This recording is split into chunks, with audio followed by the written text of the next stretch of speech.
Hello viewers, welcome to IT System Admin and Information Technology Learning Tutorial channel for you.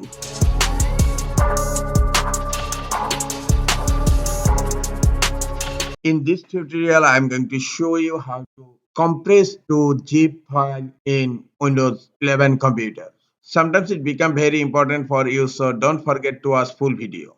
To compress files and folder to zip in Windows 11 computer, go to your file explorer, and here I have a folder called my files, and in my files I have 3 files.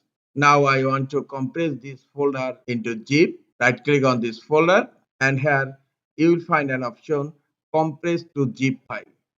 Click on compress to zip file, and look, the zip file is created. You can change the file name.